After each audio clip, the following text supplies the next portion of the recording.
Hello, everyone. Welcome. My name is Bea Valencia. I'm here representing the graduate school. We're going to do a webinar today on our program in History Resource Management. So if you have any questions during our webinar, please let us know. I will be introducing two faculty members that are joining us today. And I can help in anything about any program, but we're focused on history today. I can help you through the application process as well as any questions that you may have. We are going to do information about the program as well as university general information, additional graduate information, and of course, how to apply and what to do next. Today we have two faculty members. Today is Dr. Winston. Can you go ahead and introduce yourself, Dr. Winston? There we go. Hi, I'm Jessica Winston. I'm the chair of history, and I specialize in the English Renaissance, and I'm especially interested in intersections of literature and history in the period.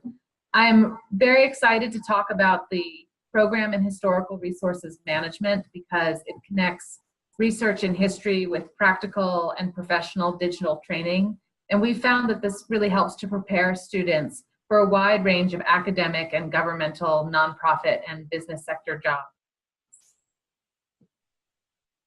Next we have Dr. Stoker joining us as well. Professor of Transnational History at Idaho State, Director of our Transcript Studies program. My research looks at nationalism, violence, war, and general conflict in modern Europe. Particularly, I work on modern Ireland and France. I've overseen a number of in our master's program who've done a variety of topics and have really been, I think, instrumental in driving forward the digital focus of our program as well, and that served them well in the job market afterwards. Awesome, thank you too. Can you go ahead and just get started and let us know more about the program? Sure. So what we have developed is a master's degree program that emphasizes the development of digital skills in our students, coupled with kind of a traditional content area heavy study in history, which that essentially means is you can study a period of history in a traditional way, deep research, writing, but then apply your findings in digital methods.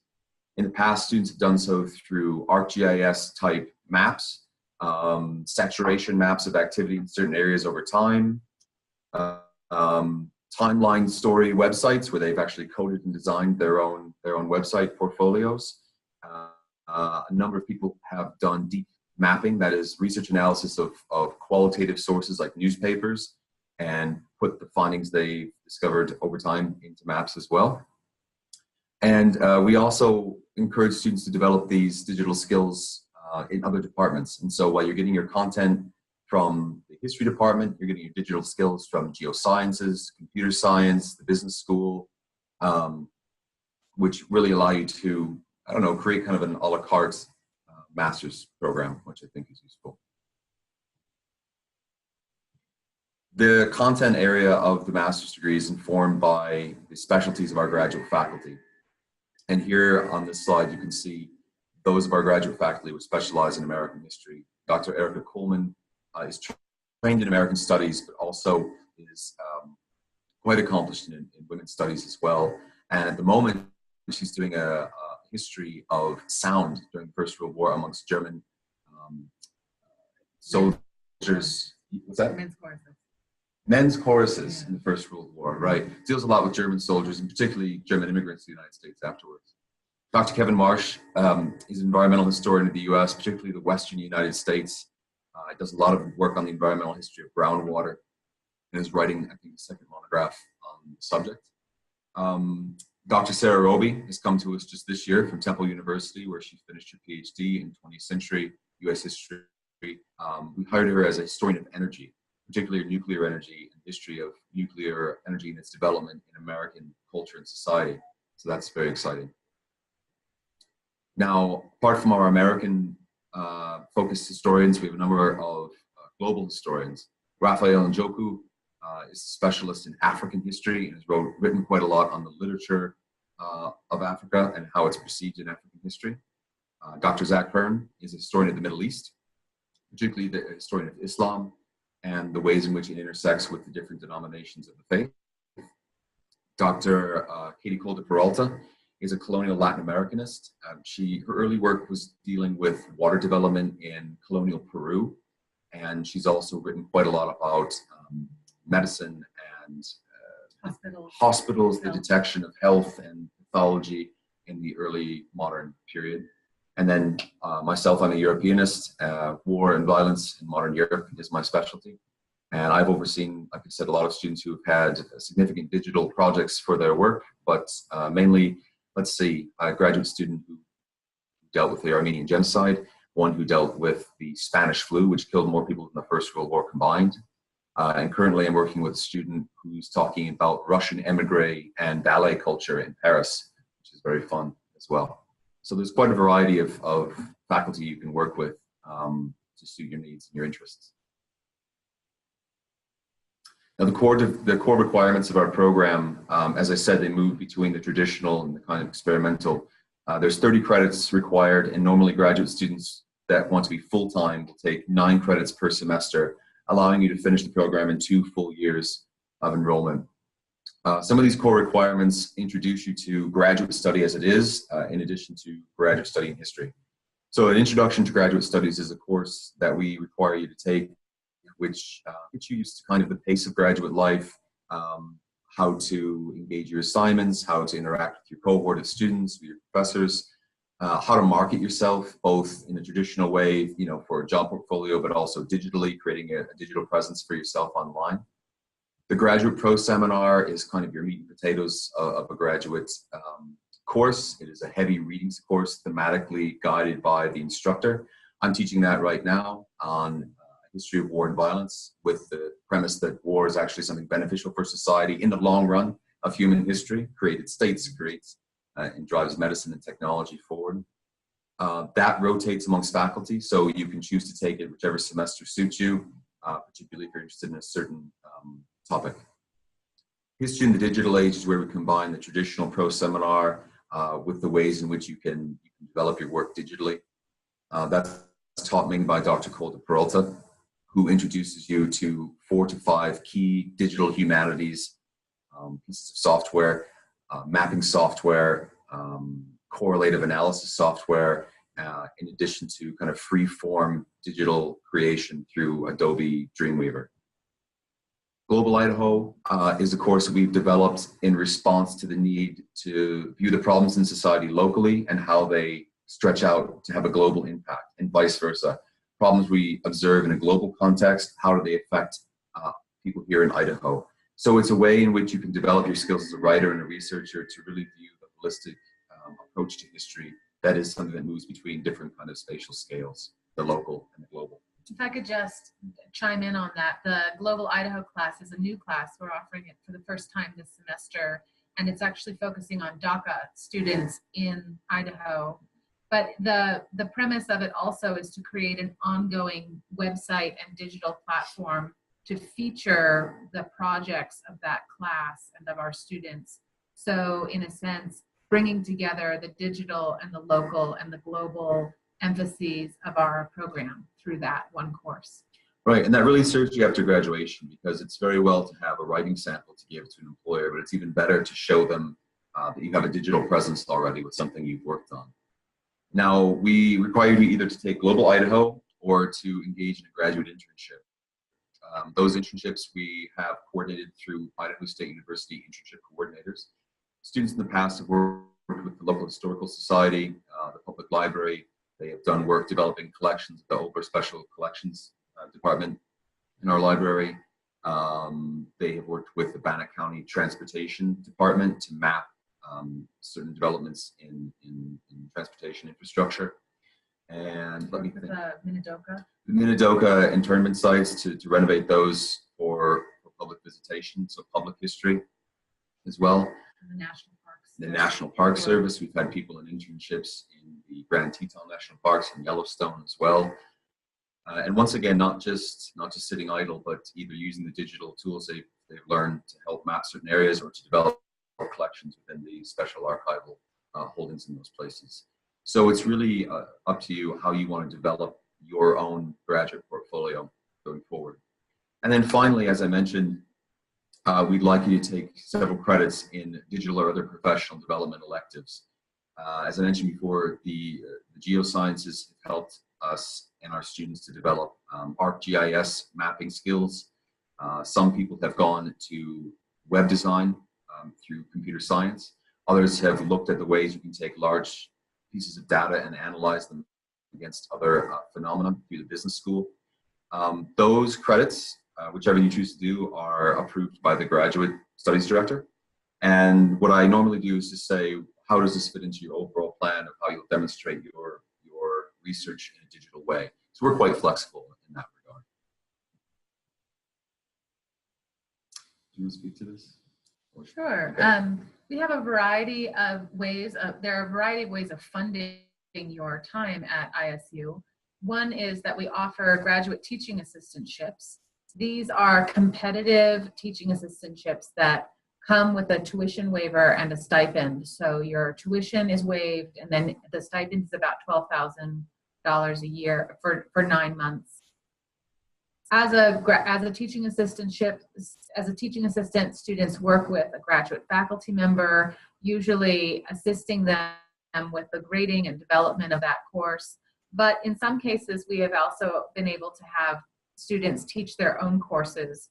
So we have 2 students right now who are teaching their own online courses, and we've been working with them and with the ITRC to develop not only the course, but to get them a certificate in online teaching, which then prepares them to go on for a job at another institution where online teaching is also necessary. We should say that our graduate program emphasizes in-seat courses, and so the courses themselves are offered on the Pocatello campus.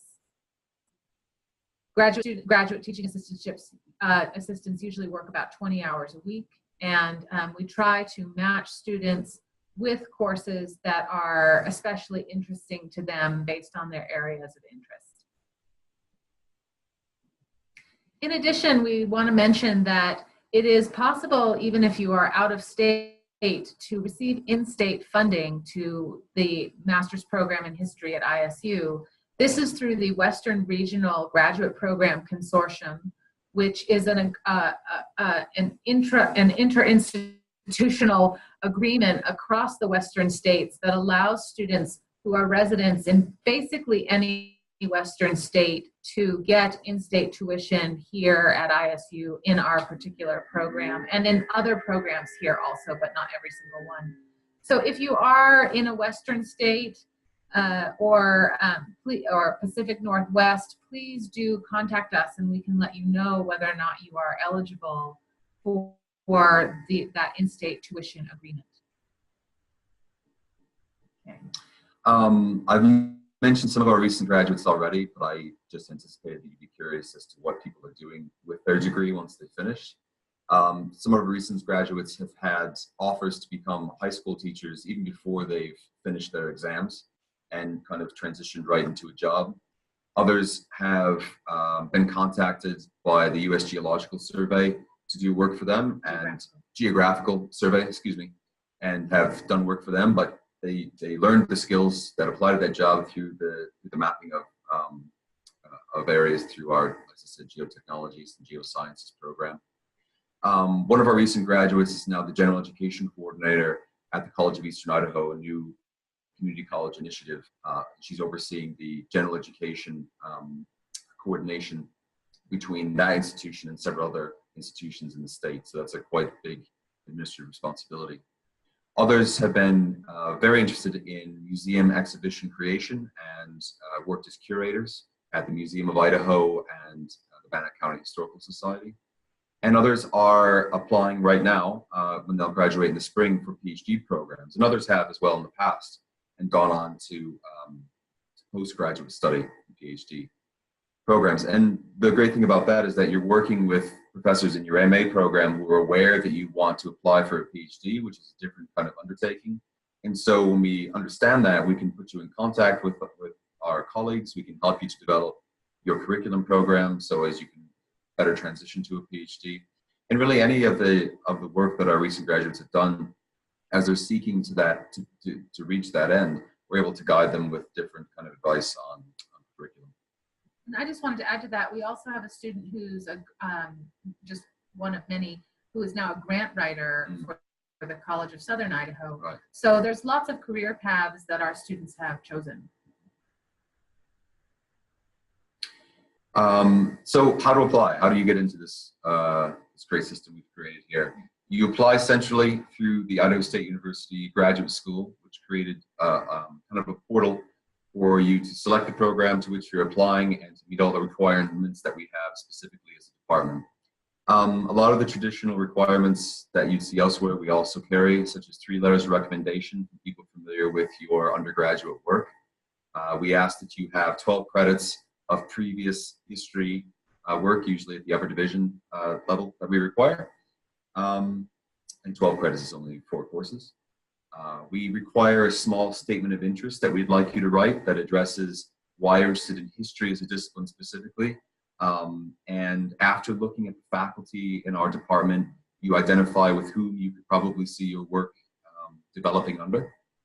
And toward that end, we really encourage you to contact individual faculty members as we have them listed on our website, email them, talk to them about your goals, and as you're doing that, prepare your application. Put that in your statement of interest because it'll demonstrate to us that you've taken that step to really look into how you would fit into this program. We require the graduate record examination, so the GRE score. However, we are very happy to waive the GRE requirement if your undergraduate GPA is a 3.5 or above. And finally, your official transcript from your undergraduate institution or institutions. Go ahead, I'll let you start speaking. Yeah, we're excited to be able to offer just this semester an application fee scholarship. This is basically a way of us covering your fee to apply. The regular application fee is about $60 for the graduate school. We will waive that fee for you, basically cover that fee for you. If you are an applicant from a school other than ISU, you are pursuing or have completed your BA in history, and you have a 3.5 undergraduate GPA or higher. So if that's something that interests you, please do contact us, and you're going to get our contact information shortly, and we can let you know. We have a limited number of these available, but we've just started advertising these, so they are still all available. And if you would like to contact us, you can contact us at our generic email. We check it every day. It's histdept@isu.edu. And there's our phone number, 208-282-2379.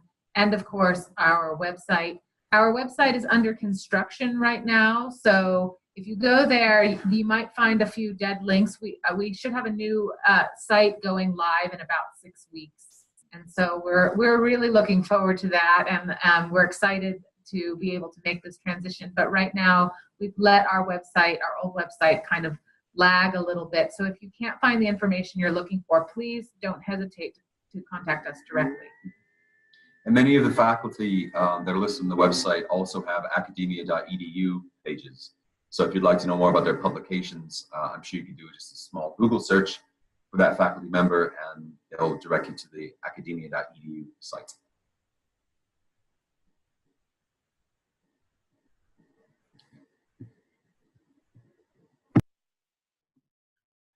Awesome, thank you so much. Every time I do this, I feel like I know a lot about the programs, and then I get proven wrong and learn so much more. So if you're interested in this program, please reach out. It sounds like it's a great program, and I kind of want to take one of the classes now, so if you see that. So I'm just going to talk about a little bit of the university overview. They did mention before that we are mainly located in Pocatello. The classes for history are going to be in Pocatello, but we do have a Meridian, Idaho Falls, and Twin Falls campus. We are Carnegie classified a doctoral research and teaching institution, and we're in the top 15 nationally lowest cost institutions as well. The enrollment at Idaho State University is about 13,500 students. Of those students, around 1,600 are graduate students. So you do have a good opportunity to meet other graduate students around campus. There's associations that can help create networking opportunities to meet other individuals in different disciplines as well. And then we do have our tuition and fees per semester. History does have the opportunity to do the WRGP, which is a great opportunity. It allows you to pay in-state tuition. So for many individuals, that is great. You don't have to pay all these extra fees, and tuition at ISU is pretty great. So you do have to pay a graduate fee per semester, and that could total about $11,000 without paying in-state tuition. When that's in-state tuition, you're looking at about $4,300. So that's a great opportunity. We are located in Pocatello. You can kind of see where we're at on the map. We do have a lot of outdoor opportunities. So if you like outdoor opportunities, definitely come hang out, because being from Nevada, I never thought I would be an outdoorsy person, but I was proven wrong given the geographical location. We are really close to a lot of things, and you can take advantage of that. And Pocatello is the smile capital of the world. I learned that really quick moving here. So some fun facts for you. People are here are really nice, and we are a very diverse community surrounded by very rural areas. So if you're interested in that, we do have a lot of areas where you can go fishing. I'm trying to learn how to fish, so we can do it together. Some application deadlines, please be aware of these. A lot of scholarships are also awarded by these application deadlines. So if you're interested for fall 18, April 1st is our priority deadline. You can also apply after the deadline. Just know that April 1st is usually when a lot of scholarship opportunities are. And for spring, I should say 19 now, October 1st is the priority deadline. You can find our online application at isu.edu/apply. I will show you how to work through the application process here in a little bit and show you exactly what to do, how to upload your letters, how to do everything that you could possibly need to do in this application. You don't apparently have to pay for the application, which is really nice. So that's awesome. Thank you, History Department, for allowing applicants this semester to do that. That's a great opportunity that you don't have to pay that $60 application fee. And so, you can buy food for $60. For the transcripts, you can upload unofficial transcripts to the application. But with this, you do have to realize that we need a full institution name. So if you went to ISU, Iowa State University, we're not sure if you really did go to Iowa State. So please be aware that you need to have a full institution name and your full name as well. And if you have a degree conferred, make sure that that degree is stated on there. You can upload this to the application portal, and if you are admitted, we will need official documents once you would like to register. So that will hold you back if you don't give us official documents if you're admitted. You can also send these documents to the graduate school office. This is our address. We do have an email where you can send it to, and I'll share that later at the end. Again, unofficial transcripts, so you don't have to worry about it for a little bit. Statement of interest, 1 to 2 pages, I believe is pretty good for your statement of interest. You already know the details on what you need to provide for that. Letters of recommendation are built into your application. They are submitted online and are sent via email, so you don't even need to worry about running around everywhere to get your letters of recommendation. So that's a really convenient thing about our online application. Right now. I just wanted to return to some of the points about the region here and talk a little bit about that. Pocatello is the smile capital, but I think it's also worth saying it's an amazing place to live if you are at all outdoorsy. There is world-class hiking and climbing here. Yesterday, I went cross-country skiing. A week before that, I was at Targhee, which is just like internationally renowned skiing. For downhill, there's a ski area located 20 minutes outside of town. It is really a hidden gem in terms of just outdoor opportunities. And it's a very affordable place to live. And so it's possible to get by on less than you would need someplace else to live here, because it is it's a small community. It's about 45 or 50,000 people, but it's lively and affordable. And if you're a bit more of an urbanite like I am, there's 3 coffee shops within walking distance of the campus. Go hang out, have a cup of coffee, chat with friends and colleagues. We often zoom off to Salt Lake for an afternoon or a weekend, and it's very accessible. Lava hot springs I found to be fantastic. Go soak in the hot springs and everything like that. So really, whatever your tastes are, there's lots to do, lots to see. Thanks.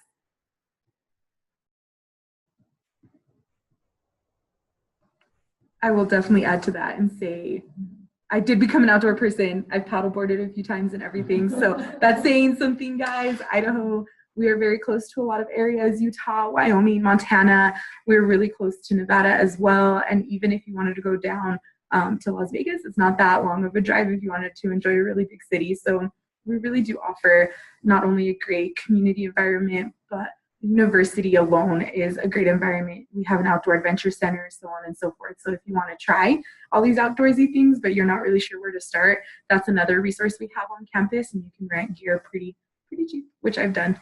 So going on with some of the requirements that we have for the application, please submit your standardized exam scores. That's your GRE. Typically it is the GRE for the history program. And so make sure that if you do that, you can upload your unofficial. Make sure that you request to send your official GRE scores. They do take about 4 to 8 weeks. And that's if you do request them to come to the graduate school. Supporting material may be any academic papers. You don't have to do that for the history program or a license or an interview, but please know that you can double check with us and we'll let you know anything else that you may need. And you do get emails from the graduate school every other week in case you are missing something. Funding and assistantships, Dr. Winston and Dr. Silver did talk about this a little bit. There are different opportunities to get funding and to be able to have the means to live in Pocatello. And they did mention that it is really cheap to live here, and it really is. I came from a really big city where it was expensive to rent, and I came to Pocatello for my undergrad and realized, like, wow, I don't have to make a lot of money to actually be a college student. Even now, I do go to graduate school. I'm in a graduate program myself, and it's not very hard to have means to survive and be able to do a lot of fun stuff. So these are all our funding opportunities. You can apply for assistantships through the program, and then the NRTW, but since you are a part of WRGP, it is the same. So if you don't get that WRGP, you can apply for an NRTW, which is non-resident tuition waiver. Just a few reminders.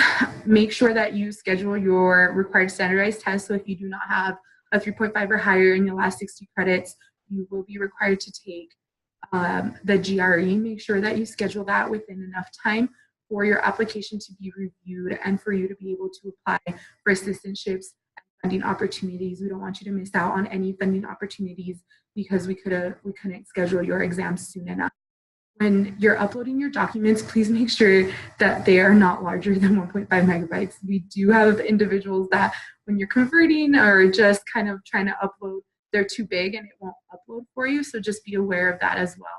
And when you're giving your name on your application, if you have a maiden name, a second name, please put your alternate name if you have an alternate name so we can attach your official documents. And so you aren't missing those application materials, getting those annoying emails from us, because we know how that can get. So if you do have an alternate name, we have a spot for you in our application where you can do that. And if you can't upload something in your application or having a hard time, gradadmissions@isu.edu. You can send us your information there and just let us know that you couldn't upload it to your application, and we'll go ahead and do it for you on our end.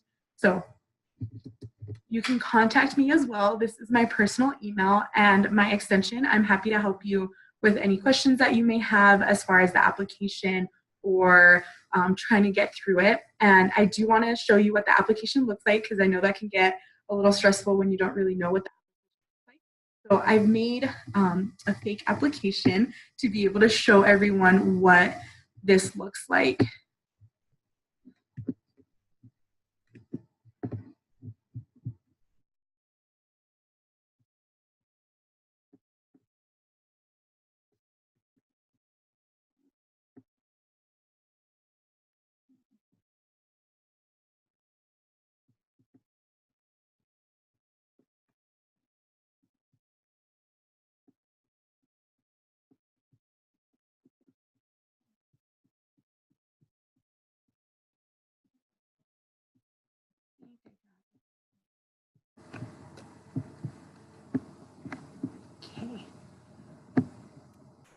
So you can go to isu.edu/apply.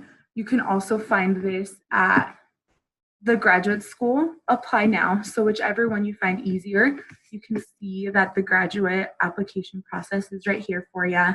You do have to create an account, and this account will be your account if you apply for 1 program, 2 program, 3 programs, so whichever you need it for, and you just put your basic information. So this is what the application will look like for you, and just make sure that you read all this information. And it's step by step, really easy. We try to make it as easy as possible for you. And if you're applying for graduate degree seeking, you would be an MA history. You'd be a graduate degree seeking applying for a master's program. All your basic information will already be added, your date of birth, mailing address, permanent address. If you happen to be an international student applying for this program, please put your international address for your permanent address. It does help us with immigration if you don't do it, and we see that you're an international student, we'll just keep bugging you so you can get that information. Your phone number, everything like that. If you are a US citizen, just basic information.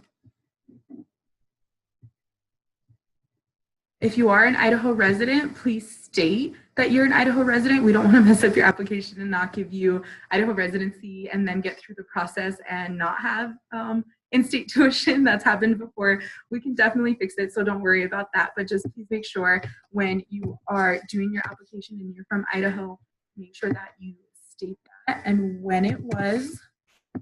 We'll just say you do not have to tell us until when. If it's been less than 12 months, give us all that information as well.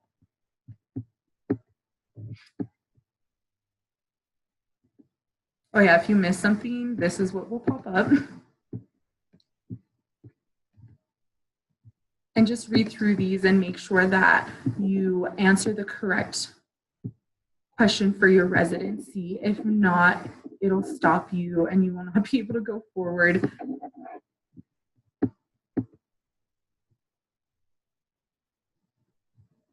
In your program selection, I already had done this morning, so it'll most likely look like this for you.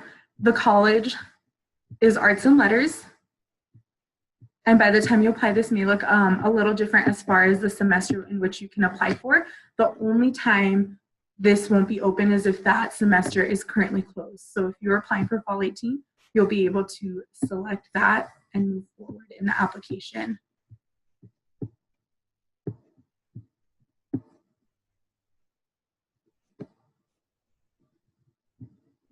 A little bit more basic information. And in your academic history, you do have to provide a full academic history. So if you went and did dual enrollment in high school and you took a few courses, you do have to state that, and you do have to provide those transcripts unless they've been passed a certain time. So you can search your college or university. That's typically the best. It'll fill in all the information for you and let us know if you're currently enrolled or not, when you started, when you ended, and you can upload. I already have a testing document uploaded in here, so you can actually upload your unofficial transcript here and it'll just get attached to your academic portion. Mm-hmm.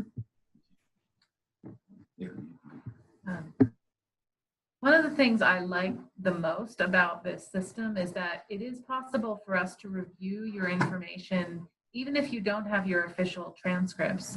So if you can upload an unofficial transcript and an unofficial copy of your GRE score, we can start the review process with the expectation that if you are accepted, you must provide the official copies.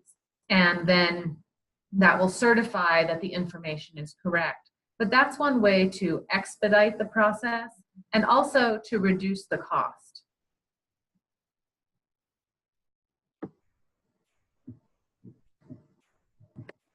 Definitely saves you a little bit of money not having to pay for all of those transcripts, especially students apply to other institutions at the same time. A transcript alone can cost you $10 and it just adds up. So upload those unofficial transcripts. If you don't, you will get emails from us to upload them or send us official copies.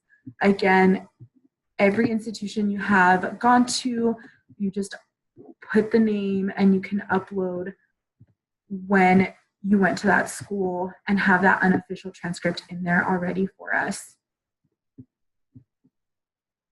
Letters of recommendation, you can just add their first name, last name, the institution or organization, and your relationship, as well as their email. You can waive or not waive the access to this letter of recommendation. It is up to you. If you do not waive it, or if you do waive it, that information will go to the recommender. Once you've decided who you would like to have a letter of recommendation from, you can submit the recommendation request.